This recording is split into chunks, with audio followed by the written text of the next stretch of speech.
বন্ধুরা, চলে এসেছি আরো একটি কোরিয়ান মুভি নেক্সট সুবিহির এক্সপ্লেনেশন নিয়ে। এক্সপ্লেনেশনটি শুরু করার আগে একটি কথাই বলতে চাই, তোমরা যারা আমার ভিডিও দেখেও সাবস্ক্রাইব না করে চলে যাও, সত্যি খুব খারাপ লাগে। আর ভিডিওটি দেখার পর অবশ্যই ভালো লাগলো কিংবা খারাপ লাগলো একটা মন্তব্য করে যেও, তাহলে আমি আরো ভালো করার চেষ্টা করব। সবশেষে বলে দিই, ভিডিওটি একটি লাইক করে যেও এবং ভালো লাগলে তোমার বন্ধুদের সাথে শেয়ার করে দিও। তাহলে চলে যায় মূল গল্পে। নেক্সট সুবিহি 2022 সালে মুক্তি পায়। যে গল্পটি ওপর থেকে খুব সাধারণ মনে হলেও গল্পটি কিন্তু সাধারণ নয়। একজন হাই স্কুল ছাত্রীর এক্সটার্নশিপের গল্প। যে এক্সটার্নশিপটি তার কাছে স্বপ্নের মতো ছিল, সেই এক্সটার্নশিপে তার জীবনটাই চলে যাওয়ার গল্প ছিল। যে গল্প কোরিয়ার স্টুডেন্টদেরকে কর্মট করার প্রসিডিওরের মাঝখানে চলতে থাকা কর্পোরেশনের গল্প। এটা শুধু গল্প নয়, এক সত্য ঘটনা যা তোমাদেরকে অবাক করে দিবে। গল্পের শুরুতে দেখানো হয় সুহি নামের একজন স্কুল পড়ুয়া মেয়েকে। সে একটি স্টুডিওতে একা ডান্স প্র্যাকটিস করছে। একটা ভিডিও দেখে সে ডান্সটা শেখার চেষ্টা করছিল, কিন্তু বারবার ব্যর্থ হচ্ছিল। একটা সময় হাল ছেড়ে দিয়ে সে ভিডিওটি দেখতে থাকে। ডান্স ক্লাস থেকে বেরিয়ে সে তার স্কুল ফ্রেন্ড অ্যানার সাথে দেখা করে। তারা বছরের প্রথম স্নোফলটাকেও সেলিব্রেট করতে আসে। তারপর তারা দুজনে একটা রেস্টুরেন্টে আসে। সুহির ফ্রেন্ড এনা একজন ব্লগার। সে ওই রেস্টুরেন্টে এসে তার চ্যানেল থেকে লাইভ স্ট্রিম শুরু করে দেয়। কিন্তু রেস্টুরেন্টে দুজন ছেলে তাদেরকে টিচ করা শুরু করে। সুহি যেটা একদমই ভালো লাগে না, তাই সে প্রতিবাদ করে। ছেলে দুটোকে অনেক কথা শোনায়। সে এমনি প্রতিবাদী মেয়ে। পরদিন স্কুলে সুহির টিচার তাকে এসে জানায় তারা ফাইনালি তাদের কোনো স্টুডেন্টকে বড় কোনো কোম্পানিতে এক্সটার্নশিপের জন্য পাঠাচ্ছে। সুহি কোম্পানির নাম শুনে বলে সে এই কোম্পানির নামটা আগে কখনোই শোনেনি। টিচার জানায় এটা এস প্লাস কোরিয়া টেলিকমের একটি সাবসিডিয়ারি সার্ভিস সেন্টার। এটা অনেক বড় একটা সার্ভিস সেন্টার। তিনি সুহিকে কন্ট্রাক্টে সাইন করতে বলেন। সে কোনো কিছু না পড়ে কন্ট্রাক্টে সাইন করে দেয়, যেখানে লেখা ছিল স্টুডেন্টের কোনো রকম ভুল পদক্ষেপের জন্য স্কুল কর্তৃপক্ষ কোনোভাবে দায়ী থাকবে না। এরপর সুহি তাইজুন নামের একজন পুরনো স্কুল ফ্রেন্ডের সাথে দেখা করে। আসলে তারা দুজন একটা সময় একসাথে ডান্স প্র্যাকটিস করত। সুহি জানায় তার কাল থেকে এক্সটার্নশিপ শুরু হচ্ছে, তাই সে আর ডান্স প্র্যাকটিস করতে পারবে না। তবে মাঝে মধ্যে স্টুডিওতে সে যাবে। পরের দিন সুহি তার অফিসে আসে। এই অফিসের ম্যানেজার লি। লি তাকে সহ আরো দুজনকে এক্সটার্ন ওয়েলকাম জানায়। বাকি দুজন অন্য আরেকটি স্কুল থেকে এসেছে। ম্যানেজার লি তাদেরকে জিয়ন নামের একজন কলিগের সাথে পরিচয় করিয়ে দেয়। জিয়ন গ্রুপে অনেক ভালো পারফরমেন্স করেছে, তাই ম্যানেজার লি জিয়নকে বলে সে যেন সুহিকে গাইড করে, তাকে সমস্ত কাজ শিখিয়ে দেয়। জিও সুহিকে তার ডেস্ক দেখিয়ে দেয় এবং তাকে বুঝিয়ে দেয় কিভাবে সে কল রিসিভ করবে, কাস্টমারদের সাথে কিভাবে কথা বলবে, তাদের প্রবলেমগুলো কিভাবে সলভ করবে। এই সবকিছু সুহি দেখতে পায় জিওন অনেক সুন্দর করে কাস্টমারদেরকে হ্যান্ডেল করছে। সে প্রথম দিনেই অনেক নার্ভাস হয়ে পড়ে। তখন ম্যানেজার লিয়ে এসে বলে আমাদের এই কাজটা মাইন্ড কন্ট্রোলের বিষয়ে। কাস্টমারের কথা আগে শুনবে, তারপর তাদের প্রশ্নের উত্তর দিবে। কয়েকদিন জিয়নকে অবজার্ভ করলেই তুমি সবকিছু শিখে যাবে, চিন্তার কোনো কারণ নেই। কোম্পানিতে সপ্তাহের পারফরমেন্স ও র্যাঙ্কিং এ আসে। ডিরেক্টর জানায় এই সপ্তাহে তাদের কোম্পানি 4 নম্বর পজিশনে নেমে এসেছে। তিনি স্পেশালি এই 3 গ্রুপকে মেনশন করে বলেন সামনের সপ্তাহে যদি তাদের কাজ ভালো না হয়, তাহলে কোম্পানি তাদের বিরুদ্ধে অবশ্যই অ্যাকশন নেবে। ম্যানেজার সুহিকে আরো কিছু টেকনিক শিখিয়ে দেয়। তখন একজন কাস্টমারের কল আসলো। সুহি সে কাস্টমারের সাথে কথা বলতে থাকে। ওই কাস্টমার তার সার্ভিসটি ক্যান্সেল করতে চায়। ম্যানেজার সুহিকে সাহায্য করে কাস্টমারের সাথে কিভাবে আরো বেশি সময় ধরে কথা বলা যাবে। সে সুহিকে বলে যদি কেউ সার্ভিসটা ক্যান্সেল করতে চায় তাহলে তাকে অনেক রকম অফার নিয়ে এই সার্ভিসটা ক্যান্সেল করানো থেকে বিরত রাখতে। কিন্তু কাস্টমার এতে রেগে যায় এবং চেঁচিয়ে কথা বলে, আর সুহি এতে খুব ভয় পেয়ে যায়। সে সরি বললে কাস্টমার তাকে অকথ্য ভাষায় গালাগাল করে। তখন ম্যানেজার লি নিজে কাস্টমারের সাথে কথা বলে সেই সিচুয়েশনটা হ্যান্ডেল করে। প্রথম দিনে সুহি কাস্টমারদের বিহেভিয়ারে হতাশ হয়ে পড়ে, আর এইভাবে আরো কিছুদিন কেটে যায় সুহির। স্কুল টিচার অফিসে সুহি স্কুল টিচার অফিসে আসে আরেকটি কন্ট্রাক্ট সাইন করাতে। সুহি বলে সে তো অলরেডি একটা কন্ট্রাক্টে সাইন করে ফেলেছে। তখন টিচার বলে এটা এক্সটার্নশিপ এগ্রিমেন্ট। সুহি সাইন করে তার টিচারকে বলে এই সার্ভিস সেন্টারে কাজ করা খুবই দুর্বিষহ। টিচার তখন বলে এটাই আসল দুনিয়া, আমাদের স্কুলের ছেলেগুলো তাদের কোম্পানি একে একে ছেড়ে দিচ্ছে, আর এতে আমাদের স্কুলের রেপুটেশনটা খুবই খারাপ হচ্ছে। কিন্তু আমার তোমার উপর ভরসা আছে, তুমি এক্সটার্নশিপ ছেড়ে আসবে না। এই বলে টিচার সেখান থেকে চলে যায়। এরপর সবার স্যালারি দেওয়া হলে সুহি দেখতে পায় তাকে স্যালারিতে মাত্র $1029 দেওয়া হয়েছে, যেখানে কন্ট্রাক্টে লেখা ছিল তাকে $1600 দেওয়া হবে। এই বিষয়টা সুহি ম্যানেজারের কাছে জিজ্ঞেস করলে ম্যানেজার লি বলে পারফরমেন্সের উপর তোমাদের স্যালারি নির্ভর করবে। অফিস থেকে সুহি তার ফ্রেন্ড এনার সাথে দেখা করে। সেখানে ডং নামে তাদের একজন স্কুল ফ্রেন্ড আসে। ডং বলে তার ফ্যাক্টরিতে সে 1 মাস কাজ করার পর একদিনের জন্য ছুটি পেয়েছে। সে জানতে চায় সুহির অফিসটা কেমন যাচ্ছে। সুহি বলে তেমন একটা ভালো না, তবে আমি কোম্পানি কুইট করলে আমার স্কুল টিচার তো আমাকে মেরেই ফেলবে। পরদিন অফিসে একজন কাস্টমার জিওনের সাথে খুব বাজে ভাষায় কথা বলছিল, তাই জিওন কিছুটা রেগে কাস্টমারের সাথে কথা বলে। সিচুয়েশন হ্যান্ডেল করতে ম্যানেজার লি কথা বলতে আসে, কিন্তু কাস্টমার তাকেও খুব বাজে কথা বলতে থাকে। তখনই ম্যানেজার লি নিজের কন্ট্রোল হারিয়ে ফেলে ওই কাস্টমারের সাথে রেগে কথা বলে। কাস্টমার তার নামে কমপ্লেন করে দেয়। এতে কোম্পানির ডিরেক্টর এসে জিয়নকে অনেক কথা শোনায়। তার জন্য কোম্পানির রেপুটেশন নষ্ট হয়েছে, এমনকি তিনি জিয়নকে জব থেকে ফায়ারও করে দেয়। এই সব কিছুই সুহিকে খুব খারাপভাবে এফেক্ট করে। অফিস শেষে সে টাইজনের ফ্যাক্টরিতে আসে তার সাথে দেখা করতে। সে তাকে টেক্সট করে বাইরে আসতে বলে, কিন্তু টাইজন জানে সে এখনো কাজ করছে। তখনই সুহি দেখতে পায় টাইজনকে তার কলিগরা বুলিং করছে, এমনকি তার চুলগুলো খুব ছোট ছোট করে কেটে দিয়েছে, যা দেখলে বোঝা যায় এখানে তার সাথে র্যাগিং চলছে। সুহি বুঝতে পারে তার জন্য তার ফ্যাক্টরিতে ভালো নেই, তাই সে তার অফিসের কোনো ঝামেলার ব্যাপারে তার সাথে এতদিন কখনো কোনো কথা বলেনি। সে সোজা বাড়ি চলে যায়। একদিন অফিসে সুহি একজন কাস্টমারের সাথে কথা বললে ম্যানেজার দেখতে পায় সুহি এখনো কাস্টমারদের কনভিন্স করতে শিখেনি। তাই সে সুহিকে বলে সে যেন তার কাজে আরো বেশি মনোযোগী হয়, তা না হলে এভাবে সে বেশি দিন কন্টিনিউ করতে পারবে না। সুহির মন খারাপ হয়, তাই হয়তো তিনি একটু রুড হয়ে কথা বলেছেন। রাতে অফিস আওয়ার শেষ হওয়ার পর একজন কাস্টমারের কল আসে সুহির কাছে। সুহি ওই কাস্টমারের সাথে কথা বলে কাস্টমার তার সাথে খুব বাজে ভাষায় কথা বলতে থাকে, তাকে খুব নোংরা নোংরা কথা বলতে থাকে। সুহি কাস্টমারের সাথে ভালোভাবে কথা বললেও একটা সময় কাস্টমার তাকে আরো বেশি নোংরা কথা বলে। এতে সুহি রেগে গিয়ে কাস্টমারকে কথা শোনায়। ম্যানেজার লি কাস্টমারের সাথে কথা বলতে আসলে কাস্টমার তাকেও অনেক কথা শুনিয়ে দেয়। সুহি তার বিহেভিয়ারের জন্য সরি বলে। ম্যানেজার লি বলে তোমার কোনো দোষ ছিল না, সে তোমাকে হ্যারেস্ট করছিল। এদিকে জন্মদিন উপলক্ষে এনা কেক নিয়ে তার জন্য অপেক্ষা করছিল, কিন্তু মুড ভালো না হওয়ায় সুহি তার সাথে আর দেখা করবে না জানিয়ে দেয়। সোজা তার ডান্স স্টুডিওতে আসে। সেখানে তার বন্ধুরা অনেক সেখানে তার বন্ধুরা অনেকদিন পর তাকে দেখে খুশি হয়। তবে সুহি সেখানে চুপচাপ বসে তাদের ডান্স দেখছিল।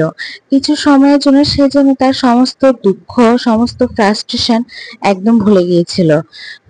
ফেরার পথে সুহি দেখতে পায় আবার স্নোফল হচ্ছে, কিন্তু এই স্নোফলে সে যেন কোনো আনন্দই পাচ্ছে না। তার ভিতরে থাকা সমস্ত আনন্দ খুশি সবকিছু যেন মলিন হয়ে গেছে। পরের দিন অফিসে আসার সময় সুহি দেখে তার ম্যানেজার নিজের গাড়িতে সুইসাইড করেছে।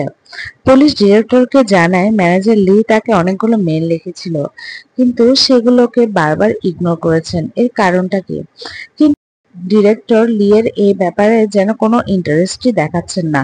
কোম্পানিতে নতুন ম্যানেজার আসে আর সে সবাইকে কাজে ব্যাক করতে বলে।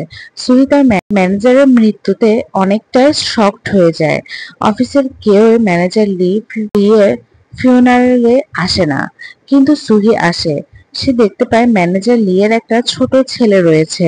লিয়ের ওয়াইফ সুহির সাথে কথা বলে জানতে পারে সুহি তার হাজবেন্ডের কোম্পানিতে জব লিওর ওয়াইফ সুহির সাথে কথা বলে জানতে পারে সুহি তার হাজবেন্ডের কোম্পানিতে জব করে। সেটা শুনে তিনি ভেঙে পড়েন, কারণ কোম্পানি থেকে একজনও লিয়ের এই ফ্যানারেলে আসেনি। সুহি বলে আমাদের তিনি আমাদের সবার অনেক কেয়ার করতেন। পরদিন অফিসে সবাইকে একটা নতুন কন্ট্রাক্ট সাইন করতে বলা হয়। যে কন্ট্রাক্টে লেখা ছিল এই কোম্পানির কোনো এমপ্লয়ি ম্যানেজার লির মৃত্যু সম্পর্কে কোনো কথা বলতে পারবে না। ম্যানেজার লি তার পার্সোনাল কারণের জন্য আত্মহত্যা করেছে। অফিসে সবাই কন্ট্রাক্টে সাইন করে দিলেও সুহি সেটাতে সাইন না করে নিজের কাছে রেখে দেয়। এদিকে নতুন ম্যানেজার সবাইকে বলে অফিসের মধ্যে সর্বশেষ পজিশনে নেমে এসেছে, তাই সে সবাইকে কাজে ফোকাস করতে বলে। সে সুহিকে উল্লেখ করে বলে যে সে এই কোম্পানির সব থেকে বাজে এমপ্লয়ি। সাথে আরো বলে আমি জানি না কি করে ম্যানেজার লি তোমাকে এই টিমে অ্যাড করেছিল। এই সমস্ত কারণে সুহি অনেকটাই ডিস্টার্ব হয়ে থাকে। এরপর সে আরো দেখতে পায় তার স্যালারি আগের থেকে আরো কমে এসেছে। এদিকে সুহি এনাকে বলে আমি তাইজুনকে দেখেছি, সে তার চুল কেটে ফেলেছে। তাকে তার কলিগরা মারধর করছিল। এনা বলে তারা হয়তো তাইজুনের লোক দেখে জেলাস হচ্ছিল, তার উচিত ফ্যাক্টরিটা ছেড়ে দেওয়া। তবে সুহি বলে এটা এত সহজ নয়। আসলে সুহি খুব ভালো করে জানে একটা কোম্পানি ছেড়ে দেওয়াটা কতটা কঠিন ব্যাপার। এই সিদ্ধান্তের সাথে কত কিছু জড়িয়ে থাকে। কিছুদিন পরে সুহির কাছে তার নতুন ম্যানেজার এসে কন্ট্রাক্টটিকে সাইন করতে বলে, কিন্তু ম্যানেজারের কথা শুনে সে সাইন করে ফেলে।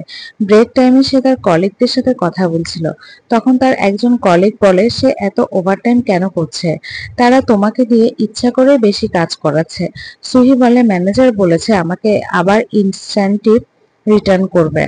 এরপর সুহি আবারও কাজে আসে। একজন কাস্টমার তাকে কল করে সে ওই কোম্পানি থেকে সার্ভিসটা ক্যান্সেল করতে চাচ্ছিল, কারণ তার ছেলে মারা গেছে, তাদের সার্ভিসটার আর প্রয়োজন পড়বে না। সুহি কাস্টমারকে অন্য একটি সার্ভিসের জন্য অফার করে, কিন্তু সেই কাস্টমারটি ফোনে কান্না করতে থাকে। সে ভীষণ মন খারাপ করে। ম্যানেজার এসে কোম্পানির ফার্স্ট প্লেসে আসার জন্য সবাইকে ডিনারে নিয়ে যায়। সুহি তখন তার স্যালারি দেখতে থাকে। ম্যানেজারের কাছে জানতে চায় সে কেন এত ওভারটাইম করার পরেও, টাফ কলগুলো হ্যান্ডেল করার পরেও সে এত কম স্যালারি পেয়েছে।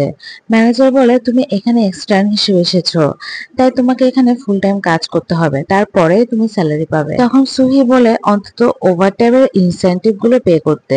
তবে ম্যানেজার জানে ইনসেনটিভ মাসের শেষে আসে না, সেটা আসতে 1-2 মাস প্রায় সময় লেগে যায়। কারণ যদি কেউ ইনসেনটিভ নিয়ে হঠাৎ করে কোম্পানি ছেড়ে দেয়, এটাই কোম্পানির ইন্স্যুরেন্স। তাই কোম্পানি না ছেড়ে মন দিয়ে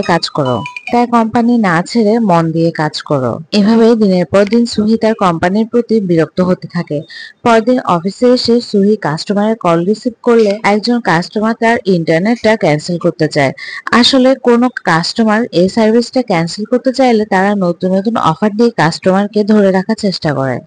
আর যদি কাস্টমার তারপরেও ক্যান্সেল করতে চায়, তাহলে তাকে বিভিন্ন প্রসেস ফলো করতে বলা হয়, যাতে এই ঝামেলার জন্য তারা সার্ভিসটাকে ক্যান্সেল না করে। কিন্তু কাস্টমার চার্জ পে করার সাথে সাথে সুহি তার সার্ভিসটাকে ক্যান্সেল করে দেয়। এতে ম্যানেজার এসে তাকে বলে সে কেন সার্ভিসটা ক্যান্সেল করে দিয়েছে, এতে কোম্পানির লস হচ্ছে। সুহি বলে কাস্টমারের রাইট রয়েছে তাদের পছন্দ না হলে সার্ভিসটা ক্যান্সেল করার। তখন ম্যানেজার বলে তোমার জন্য বাকি টিমের ক্ষতি হচ্ছে, ভালো না লাগলে কোম্পানি ছেড়ে দাও। সুহি বলে আপনারা আমাদের দিয়ে চাকরের মতো কাজ করাচ্ছেন, তার উপর স্যালারি থেকে ইনসেনটিভ কেটে নিচ্ছেন, লজ্জা করে না আপনাদের? ম্যানেজার বলে তোমার মতো গরিব সন্তানদের শুধু টাকারই প্রয়োজন। তখন সুহি রেগে গিয়ে ম্যানেজারের উপর হাত তুলে। এটা কোম্পানি শাস্তি স্বরূপ তাকে 3 দিনের জন্য বিনা বেতনে ছুটি দেয়। সুহির বাবা মা ভাবে কোম্পানি সুহিকে এমনি ছুটি দিয়েছে। সে এনার সাথে ক্যারাওকেতে আসে। তারা দুজন একসাথে ড্রিঙ্ক করে, দুজনেই টায়ার্ড থাকে, রাস্তায় বসে পড়ে। এনা মাঝ রাতে দেখতে পায় সুহির হাত থেকে রক্ত পড়ছে। আসলে সুহি ড্রাঙ্ক হয়ে কখন যে নিজের হাতটা কেটে ফেলেছে সেটা এনাই বুঝতে পারেনি। এনা সুহিকে হাসপাতালে নিয়ে আসে। হাসপাতাল থেকে ফেরার সময় সুহি তার মাকে বলেছিল মা আমি জবটা ছেড়ে দিই, কিন্তু তার মা কোনো কথা বলে না। পরের দিন সে তার স্কুলে আসে টিচারের সাথে দেখা করতে। টিচার বলে তুমি তোমার সিনিয়রের গায়ে কি করে হাত তুলতে পারলে? আমি নিজে গিয়ে তার সাথে কথা বলেছি, তোমাকে কাজে ফিরিয়ে নিতে রিকোয়েস্ট করেছি। তোমার জন্য স্কুলের রেপুটেশন খারাপ হবে। তোমার জন্য যদি তারা আমাদের আর কোনো স্টুডেন্টকে এক্সটার্ন হিসেবে না নেয়, তুমি তোমার সাথে তাদের ভবিষ্যৎটাও নষ্ট করে ফেলছো।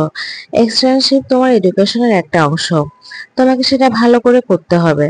আমি তোমাকে ডিফারেন্ট ভেবেছিলাম, হয়তো তুমি একটু রাগে, কিন্তু নিজের কাজের প্রতি তুমি অনেক দায়িত্বশীল। আমার এখনো তোমার উপর ভরসা আছে। তুমি অফিসে গিয়ে তার কাছে ক্ষমা চেয়ে আবার তোমার কাজে মন দাও। সুহি টিচারের এসব কথা শুনে তাকে আর কিছু বলতে পারে না। সে প্রচুর কান্না করে। এরপর সে এনা ও ডংহোর সাথে আবার দেখা করে। এনার আজ একটা জব ইন্টারভিউ রয়েছে, তাই সে কিছুক্ষণ থেকে সেখান থেকে চলে যায়। ডংহো জানে তাকেও ফ্যাক্টরিতে যেতে হবে, কিন্তু ডংহো তাকে একটা ক্যাব বুক করে দিতে চায়। তবে সুহি জানে তাকে সঙ্গ দিতে তাইজুন আসবে। ডংহো দেখতে পায় সুহি শুধুমাত্র একটা স্লিপার্স পরে এই বরফের মধ্যে বেরিয়েছে। তাই জন্য সে তাকে জিজ্ঞেস করে সে ঠিক আছে কিনা। সুহি বলে সে একদম ঠিক আছে। ডংহো চলে যাওয়ার কিছুক্ষণ পর তাইজুনকে কল করে, কিন্তু তাইজুন কলটা রিসিভ করে না। সুহি এই জন্য একটা রেস্টুরেন্টে আসে, দুটো বিয়ার অর্ডার করে। সে একাই পান করে আর এরপর সে একা একা হেঁটে চলে। হাঁটতে হাঁটতে সে একটা নদীর ধারে আসে। অনেকক্ষণ কিছু একটা চিন্তা করে। এরপর স্নোফল শুরু হয়। সে নদীর দিকে এগিয়ে চলে। আর পরদিনই পুলিশ নদী থেকে সুহির বডিটাকে খুঁজে পায়। এই কেসটা ইনভেস্টিগেট করতে আসে ডিটেকটিভ ইজিন। সুহির বাবা মা এসে তার বডি আইডেন্টিফাই করে, আর বডিটা দেখে তারা দুজনে কান্নায় ভেঙে পড়ে। সুহির বাবা পুলিশকে বলে তারা পোস্টমর্টেম করতে চায়, কারণ তারা কোনোভাবে বিশ্বাস করে না সুহি সুইসাইড করতে পারে। ডিটেকটিভ এজেন্ট সুহির বাড়িতে আসে সে কোনো সুইসাইড নোট রেখে গিয়েছে কিনা সেটা খুঁজতে, কিন্তু তার বাড়িতে কোনো এভিডেন্স পায় না। তাই এজেন্ট তার টিম নিয়ে সুহির অফিসে আসে। সে দেখতে পায় গত মাসে সুহি কোম্পানিতে প্রথম হয়েছে। এজেন্ট তখন ম্যানেজারের কাছে জানতে চায় তাহলে কেন তাকে 3 দিনের জন্য আনপেড ছুটি দেওয়া হয়েছিল। ম্যানেজার বলে তার সাথে আমার একটা বিষয় নিয়ে তর্ক হয়েছে। এজেন্টের কোম্পানির উপর সন্দেহ হয়। তখন একজন এমপ্লয়ি এসে এজেন্টকে বলে আমাদের আগের ম্যানেজারও সুইসাইড করেছিল। আর তারপর থেকে সুহি অন্যরকম হয়ে যায়। এজেন্ট ম্যানেজার লিয়ের কেসটি রিওপেন করে। তখন তারা একটা সুইসাইড নোট দেখতে পায়, যেখানে লি এক্সট্যান্ডের উপর হয়ে যাওয়া শোষণ এবং মানসিক অত্যাচারের কথা উল্লেখ করেছিল। এজেন্ট জানতে চায় সুইসাইড নোটে এই কথাটা লেখার পরেও কি করে ম্যানেজার লিয়ের কেসটা ক্লোজ হয়ে যায়। তখন একজন পুলিশ জানে ম্যানেজার লিয়ের ওয়াইফই এই কেসটি ক্লোজ করে দিয়েছে। এজেন্ট লিয়ের ওয়াইফের সাথে কথা বলতে আসে। সে জানতে চায় আপনি কি ম্যানেজার লিয়ের সুইসাইড নোটের ব্যাপারে জানতেন। লিয়ের ওয়াইফ জানে সে প্রথম সুইসাইড নোটের কথা শুনলো। এজেন্ট বলে আপনি কেসটা কেন ক্লোজ করেছিলেন। লিয়ের ওয়াইফ জানে তারা আমাকে ভয় দেখিয়েছিল। আমি কেসটা ক্লোজ না করলে তারা তাকে বিশ্বের সবচেয়ে বড় প্রতারক জোয়ারের নাম দিবে।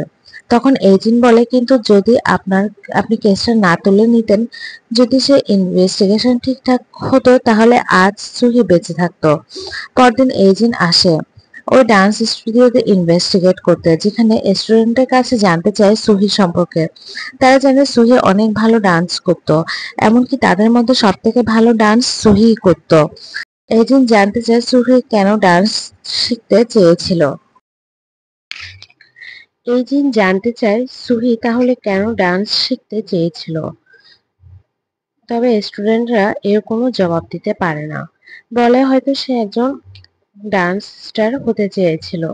এখানে এসেও এজেন্ট সুহির সুইসাইডের কোনো কারণ খুঁজে পায় না। এরপর সে সুহির একজন কলিগের সাথে কথা বলতে আসে, যে কোম্পানিটি আগেই ছেড়ে দিয়েছিল, অর্থাৎ ওই জ্যাংজি। সে জানায় সুহি ম্যানেজার লি মারা যাওয়ার পর কন্ট্রাক্ট সাইন করতে চায়নি। তখন ওই এজেন্ট জানতে পারে এই কন্ট্রাক্ট সম্পর্কে, যে কন্ট্রাক্টে লেখা ছিল কোম্পানির কোনো এমপ্লয়ি মিস্টার লি এর মৃত্যুর ব্যাপারে কোনো কথা বলবে না। যেটা শুনে এজেন্ট খুব অবাক হয়ে যায়। এরপর জ্যাংজি বলে ওই কন্ট্রাক্টটা সাইন করার পরে সে পাগলের মতো কাজ করেছে, কিন্তু সে এত কাজ করার পরেও ঠিকমতো স্যালারি পেত না। অনেক এক্সট্রা জব ছেড়ে দেওয়ার জন্যই কোম্পানি ইনসেনটিভস দিত না। তারা সেই ইনসেনটিভ দিতে 2 মাস দেরি করত। সে তখন এজেন্টকে একটা টেক্সট দেখিয়ে বলে তাকে উপর থেকে বলা হয়েছিল তারা যেন সুহির সুইসাইডের ব্যাপারে সাইলেন্ট থাকে। এজেন্ট জানতে চায় এত অসুবিধার পরেও কেন এক্সটার্নরা সে জব ছেড়ে দিত না। তখন ওই মেয়েটি জানে কোনো এক্সটার্ন যদি তাদের ট্রেনিং কমপ্লিট না করে স্কুলে ব্যাক করে তাহলে তাদের র্যাগ টেগ দেওয়া হয়। যাদেরকে শাস্তি স্বরূপ টয়লেট পরিষ্কার করানো হয় যতক্ষণ না পর্যন্ত নতুন কোনো কোম্পানি তাদের হায়ার করছে। কারণ এক্সটার্ন কোম্পানিতে ভালো পারফরমেন্স না করলে এতে স্কুলের রেপুটেশন খারাপ হয়, নতুন স্টুডেন্টদের কাজের অপরচুনিটি কমে যায়। এসব কথা শুনে এজেন্ট কিছুটা হতবাক হয়ে যায়। পরদিন সুহির বাবা পুলিশ স্টেশনে যায়। সে জানায় তার মেয়ে লেট নাইট অবধি কাজ করার পরেও তাকে কেন এত কম স্যালারি দেওয়া হতো। এজেন্ট বলে, সুহি যখন তার হাত কেটেছিল সে কি আপনাদের তখনও কিছু বলেনি? কেন আপনারা তার কাছ থেকে জানতে চাননি সে কেন হাত কেটেছিল? সুহির বাবা জানায় সে তাদের কিচ্ছু জানায়নি। যদি সুহি আগে থেকে কোম্পানির ব্যাপারে বলতো তাহলে আমি তাকে স্কুল আর কোম্পানি দুটোই ছেড়ে দিতে বলতাম। আমি কখনোই চাইতাম না যে আমার মেয়ে এমন অসুবিধার মধ্যে দিয়ে যাক। এই বলে সুহির বাবা কান্নায় ভেঙে পড়ে। এরপর এজেন্ট তার টিম নিয়ে কোম্পানিতে আসে ইনভেস্টিগেশন করতে। এজেন্ট জানায় সুহি প্রতিদিনই ওভারটাইম কাজ করেছে, কিন্তু আপনারা কেন ইনসেনটিভ এখনো পে করেননি? কোম্পানির লয়ার জানায় ইনসেনটিভ 2 মাস পর পে করা হয়। এজেন্ট বলে, ম্যানেজার লিজ সুইসাইড নোটে তিনি বলেছিলেন ওয়ার্কারদের ইনসেনটিভ হোল্ড করে রাখাটা আপনাদের এক ধরনের ইন্স্যুরেন্স। আপনারা এভাবে নিজেদের ওয়ার্কারদের ধোঁকা দিচ্ছেন। আপনারা ইচ্ছে করে এক্সটার্নদের ইনসেনটিভ লেট করে পে করছেন যেন তারা ইনসেনটিভ ছাড়াই কোম্পানি ছেড়ে দেয়। তাছাড়া আপনারা ডাবল কন্ট্রাক্ট করেছেন যেন সহজেই তাদেরকে রিপ্লেস করতে পারেন। কোম্পানির লয়ার জানায় হয়তো তার ফ্যামিলি প্রবলেম ছিল, তাছাড়া সে টাকার প্রতি অবসেস ছিল। পার্সোনাল প্রবলেমের জন্য সুসাইড করে আমাদেরকে ভিলেন বানিয়ে গেছে সে। কোম্পানির ডিরেক্টর বলে, প্রকৃতপক্ষে আমরাই ভিকটিম হয়েছি, তার জন্য আমার কোম্পানির রেপুটেশন খারাপ হচ্ছে। আমি তার স্কুলের ব্যাপারে লিগ্যাল স্টেপ নিব। এজেন্ট বলে, আপনারা ম্যানেজার লিয়ের কেসটা এত তাড়াতাড়ি ক্লোজ কেন করলেন? তবে তারা কোনো জবাব দেয়নি। এদিকে স্টেশনে এজেন্টের চিফ এসে জানতে চায় সে কেন সুহির সুসাইড কেসটি এখনো ক্লোজ করে দিচ্ছে না। এটা একটা সুসাইড কেস, এখানে ইনভেস্টিগেশন করার মতো কিছু নেই। এজেন্ট বলে, কোম্পানি আর স্কুলের মধ্যে কিছু একটা হচ্ছে। তখনই সেই ডান্স ক্লাসের স্টুডেন্টরা সেখানে আসে আর তারা এজেন্টকে একটা ডান্স ভিডিও দেয় যেখানে টাইজন এবং সুহি একসাথে ডান্স করছিল। এজেন্ট দেখতে পায় টাইজনও দারুণ ডান্স করে, কিন্তু জবের জন্য সেও ডান্স ছেড়ে দিয়েছে। এরপরে এজেন্ট এই কেসের ব্যাপারে এনার সাথে কথা বলতে আসে, তবে দেখতে পায় এনা ড্রিঙ্ক করে সেন্সলেস হয়ে আছে। তাকে হসপিটাল নিয়ে আসে। তার কাছে জানতে চায় কেন তার স্কুল ছেড়েছে। এনা বলে কারণ সে এক্সটার্ন হয়ে কাজ করতে চায়নি, আর স্কুল থেকে তাকে এক্সটার্ন হয়ে কাজ করাতে প্রেসারাইজড করা হচ্ছিল। এক্সটার্ন না হলে তাকে রেড ট্যাগ দিয়ে দেওয়া হতো, আর সে অবস্থায় সে স্কুল কন্টিনিউ করতে চায়নি। এজেন্ট তাকে ড্রিঙ্ক করতে নিষেধ করে আর স্ট্রং থাকতে বলে। এরপর সে এনার কিছু ব্লগ দেখে সেখানে একটা ভিডিওতে দেখতে পায় সুহি দুজন ছেলেকে তাদের নিয়ে বাজে কমেন্ট করে। সে ছেলে দুটোর সাথে সে লড়াই করেছে। বুঝতে পারে সুহি একজন স্ট্রং মেয়ে ছিল, কিন্তু তার মতো একজন স্ট্রং মেয়ে কি করে সুইসাইড করতে পারে সেটা সে এখনো বুঝতে পারছে না। এরপর সে স্কুল টিচারের সাথে কথা বলতে স্কুলে আসে। টিচার জানায় সুইসাইড করার আগের দিন সুহি তার সাথে দেখা করেছিল, কিন্তু সে তেমন কিছুই তাকে বলেনি। আমি ভেবেছিলাম সে কাজে ফিরতে চায়, কিন্তু সে যে এমন একটা ডিসিশন নিবে আমি কখনো ভাবিনি। তাছাড়া সে অনেক স্ট্রং ছিল, প্রতিবাদ করতে জানতো। এজেন্ট বলে, এটা আপনার কর্তব্য ছিল আপনার স্টুডেন্ট এক্সটার্নশিপে সব রকম সুবিধা পাচ্ছে কিনা, তার কোনো অসুবিধা হচ্ছে কিনা সেটা চেক করা। আপনি অসুবিধার কথা জেনে শুনে তাকে আবার কোম্পানিতে পাঠিয়েছিলেন। সেখানে 670 জন ওয়ার্কার ছিল, কিন্তু গত বছর তাদের মধ্যে 629 জন কোম্পানি ছেড়ে দিয়েছে। টিচার বলে, আমাদের কোম্পানির সাথে সম্পর্ক ভালো রাখতে হয়, আমাদের স্টুডেন্টের ভবিষ্যৎ জড়িয়ে আছে। এজেন্ট বলে, এটা শুধু সুহির একার প্রবলেম না, আমি আপনার কারেন্ট এক্সটার্নদের লিস্ট দেখতে চাই। সে দেখতে পায় কারেন্ট স্টুডেন্টদের সবাই নিম্নমানের ফ্যাক্টরি এবং কনস্ট্রাকশনে কাজ করছে। প্রিন্সিপাল বলে, ভালো কোম্পানিগুলো আমাদের স্টুডেন্টদের নিতে চায় না, তাই যেখান থেকে অফার আসে আমি স্টুডেন্টদের সেখানে পাঠিয়ে থাকি। এজেন্ট বলে, তার বিনিময়ে নিশ্চয়ই আপনারা কমিশন নিয়ে থাকেন, তাই না? প্রিন্সিপাল বলে, কিছু স্টুডেন্টের জন্য পুরো স্কুলের রেপুটেশন খারাপ হয়। সুহি একদমই কাজের প্রতি ডেডিকেটেড ছিল না। সে ভীষণ বদমেজাজি একজন মেয়ে ছিল। তখন রেগে গিয়ে এজেন্ট প্রিন্সিপালকে চড় মারে আর বলে, একজন মেয়ে মারা গেল আর আপনাদের বিন্দুমাত্র অনুশোচনা নেই। সে স্কুলের এই টিচারদের কথা শুনে অবাক হয়ে যায়। যে টিচার কিনা স্টুডেন্টদের গুরু মানা হয়, সেই টিচাররা স্টুডেন্টদেরকে এমন মৃত্যুর মুখে ঠেলে দিচ্ছে। এরপর এজেন্ট ফ্যাক্টরিতে আসে ডংহোর সাথে দেখা করতে। ডংহো বলে সেদিন তার ছুটি ছিল, তাই তাদের সাথে দেখা করতে এসেছিল। তবে তাকে ফ্যাক্টরিতে ব্যাক করতে হবে বলে বেশিক্ষণ সেখানে থাকতে পারেনি। সে তাকে বাড়ি পৌঁছে দিতে চেয়েছিল, কিন্তু সে তাইজুনের জন্য অপেক্ষা করছিল। আর সেজন্যই সে সুহিকে একা রেখে ফ্যাক্টরিতে চলে আসে। এই সবকিছু বলতে বলতে ডংহো ভেঙে পড়ে। সেদিন যদি সে সুহিকে একা ফেলে না আসতো, হয়তো আজ সুহি তাদের সাথে থাকতো। এদিকে এজেন্টের চিফ আবারও জানতে চায় সে কেন বিয়ের কেসটা ওপেন করেছে। এজেন্ট জানায়, কারণ আপনি প্রপারলি ইনভেস্টিগেট করেননি। আপনি টাকা খেয়ে সেটাকে কভার করে দিয়েছেন। তার ওয়াইফ বাধ্য হয়েছিল কেসটিকে ক্লোজ করতে। চিফ বলে এটা একটা সুইসাইড কেস ছিল, মার্ডার কেস নয়। এজেন্ট বলে স্টুডেন্ট মারা যাচ্ছে আর তারা এমপ্লয়মেন্ট রেট নিয়ে পড়ে আছে। স্টুডেন্টরা সুইসাইড করতে বাধ্য হচ্ছে, তবুও তাদের কোনো চিন্তা নেই। এরপর এজেন্ট স্কুলের এক্সটার্নশিপ ডাটা চেক করতে আবার অফিসে আসে। সেখানে জানতে চায় কোম্পানি এক্সটার্নদেরকে দিয়ে দুটো কন্ট্রাক্ট সাইন করাচ্ছে, যেটা ইললিগাল। ইনচার্জ তাকে বলে এই ব্যাপারে তাকে মিনিস্ট্রিতে গিয়ে কথা বলতে হবে। তারা এই ব্যাপারে কোনো কিছু বলতে পারবে না। তখনই স্কুলের ইন্সপেক্টর এজেন্টের সাথে কথা বলতে আসে। সে এজেন্টকে ডিস্ট্রিক্ট র্যাঙ্কিং দেখিয়ে বলে, আমরা অন্যান্য ডিস্ট্রিক্টের স্কুলের সাথে কম্পিটিশন করে থাকি। ভোকেশনাল স্কুলগুলোর জন্য আমাদের বাজেট খুবই কম। কর্মসংস্থানের হারের উপর আমাদেরকে বাজেট দেওয়া হয়। কোনো স্কুলের এক্সটার্নশিপের হার যদি একবার কম হয়ে যায়, তাহলে সে স্কুলের ফান্ড আসা বন্ধ হয়ে যাবে। স্কুল বন্ধ হয়ে যাবে। মন্ত্রণালয় থেকে সে হারগুলোকে অনুসরণ করে ফান্ড দেওয়া হয়। সুহির সাথে যা হয়েছে তার জন্য আমি দুঃখ প্রকাশ করছি। সে হয়তো ওই কোম্পানির জবের জন্য ফিট ছিল না। এজেন্ট বলে, আপনার জানা উচিত ছিল একজন মানুষের জন্য যে কোনো ধরনের জব ফিট নাই হতে পারে। আপনার দায়িত্ব ছিল স্টুডেন্টদেরকে সেই সমস্ত কাজ থেকে দূরে রাখা, কিন্তু আপনি সেটা করেননি। সুহির মৃত্যুর জন্য সম্পূর্ণরূপে আপনারা দায়ী। এরপর এজেন্ট হাসপাতালে এসে সুহির বডি তার বাবা মাকে হস্তান্তর করে। তখন সুহির মার কাছ থেকে জানতে চায় সুহি যে ডান্স করতো সেটা তিনি জানতেন কিনা। সুহির মা বলে, আমি প্রথম শুনছি সুহি ডান্স করতো। আমি তার পছন্দের কথা আগে থেকে জানতে পারলাম না। আগে থেকে জানতে পারলে তাকে সেটাই উৎসাহিত করতাম। এজেন্ট হসপিটাল থেকে তাইজুনের সাথে কথা বলতে আসে। তাইজুন জানায় সেদিন ছুটি থাকার পরেও কাজের প্রেসার ছিল। আমি সুহির সাথে দেখা করতে যাব, তখনই আমার আরেকটা ডেলিভারির অর্ডার আসে। সেই ডেলিভারি অর্ডার কমপ্লিট করতে অনেক দেরি হয়ে যায়। এরপর আমি যখন তাকে ফোন করি, তুমি যে কাজটা করছো এখন সেটা কি ঠিক আছে? তাইজুন বলে, ফ্যাক্টরিতে কাজ করতে অসুবিধা হচ্ছিল, তাই আমি সেটা ছেড়ে ডেলিভারি জব করছি।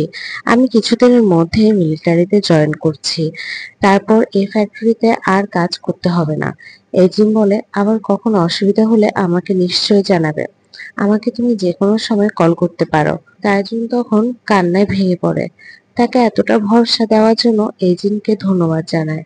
এটা দেখে এজেন্ট বুঝতে পারে তাইজুন কতটা প্রেশারের মধ্যে আছে, কতটা ডিপ্রেশনের মধ্যে আছে। এরপর দেখানো হয় সুহির ফিউনারেলে তার স্কুল এবং অফিসের কিছু লোক আসে। সবাই সুহির আত্মার শান্তি কামনা করছিল। সবার শেষে এজেন্টের হাতে এসে পৌঁছায় সুহির ফোনটা, যেটা জলে পড়ে যাওয়ায় নষ্ট হয়ে গিয়েছিল। সেটাকে রিকভার করে এজেন্টের কাছে পাঠানো হয়েছে। এজেন্ট ফোনটাকে চেক করে দেখতে পায় সুহি সুইসাইড করার আগে মোবাইলের সবকিছু ডিলিট করে দিয়েছে। Text, call list, photo, videos সবকিছু। তবে সেখানে শুধুমাত্র একটা ভিডিও ছিল, যেটা ছিল সুহির ডান্স প্র্যাকটিসের ভিডিও। সে ডান্স করার সময় দারুণ খুশি ছিল, যেন তার সব দুঃখ কষ্ট হতাশা সবকিছু ডান্স প্র্যাকটিস করে দূর করে দিয়েছে। এই দিন সুহিকে খুশি দেখে কান্না করতে থাকে। সুহি নিজের কাছে জিতে গেলেও হেরে যায় এই সমাজের মানুষের কাছে, স্কুলের সিস্টেমের কাছে, কোম্পানি কর্পোরেশনের কাছে। এই সমাজ প্রতিনিয়ত মানুষ তাদের স্বপ্নকে বিসর্জন দিয়েও আশেপাশের মানুষদের খুশি করতে পারছে না। আর এইখানে এই গল্পটি শেষ হয়। এই গল্প আমাদের খুব ভালো করে বোঝায় কি করে একটা স্কুল শুধুমাত্র নিজেদের র্যাঙ্কিং বাড়ানোর জন্য একটা স্টুডেন্টকে ঠেলে দিচ্ছে সেই বিপদের মুখে। কি করে লেবার ল ডিপার্টমেন্ট কোনো রকম ইনভেস্টিগেশন ছাড়াই এই ১৬ থেকে ১৭ বছরের ছেলে মেয়েদের পাঠিয়ে দিচ্ছে যে কোনো কর্মস্থানে। এই গল্প সবার চোখে আঙ্গুল দিয়ে দেখিয়ে দেয় এই সিস্টেম কতটা কর্পোরেট, যার শিকার হয় সুহির মতো হাজার হাজার স্টুডেন্ট, হাজার হাজার এমপ্লয়ি আর হাজার হাজার মানুষ। তো ফ্রেন্ডস, এই ছিল আজকের গল্প। গল্পটি কেমন লাগলো তা অবশ্যই জানিও। ভালো লাগলে লাইক, কমেন্ট আর শেয়ার করে দিও। দেখা হবে পরের গল্পে। মুভিজ ডায়েরির সাথেই থেকো বন্ধুরা।